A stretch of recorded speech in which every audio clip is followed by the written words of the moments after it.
آج ہمیں یاد کرنا ہے کہ 28 مئی اور 10 مئی میں کیا مماثلت ہے، اس میں ہم نے کیا کھویا اور کیا پایا۔ دوسری بات جو ہے وہ ظاہر ہے سیلاب کی ہے۔ ان دنوں ساری سیلابی طغیانیہ اور دریاؤں کے سارے رخ ان گائیڈڈ میزائلز کی طرح سندھ پہ وار کیے ہوئے ہیں۔ سندھ جو بہتر صوبہ ہے سیلابی امور کے حوالے سے، اور سندھ کی حکومت بھی اس سے کانشیس ہے۔ ابھی 2022 میں سندھ نے سیلاب کا سامنا کیا، اور یہی نہیں اس کے علاوہ 2010 بھی نہیں بھولتا۔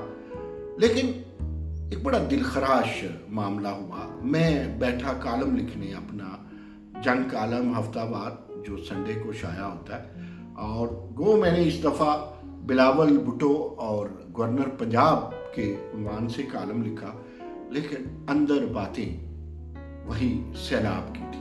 سندھ کی ہم بات کر رہے تھے، سیلاب کی بھی ہم بات کریں گے، اور تھوڑی سی صوبوں کے حوالے سے بھی ہم بات کریں گے۔ لیکن پہلے یہ میں عرض کر دوں کہ جب میں کالم لکھنے بیٹھا، میرا موضوع کچھ تھا، لیکن میرا خیال اچانک اس طرف چلا گیا کہ جناب بلاول بھٹو زرداری نے جو کوشش کی، اور جو بین الاقوامی سطح پر ان کی کوشش کو نہ صرف سراہا گیا، نہ صرف ان کی ہاں ملائی گئی، بلکہ ان کا ساتھ بھی دیا گیا، اکنامیکلی بھی، ٹیکنیکلی بھی۔ اور وہ کیا تھا؟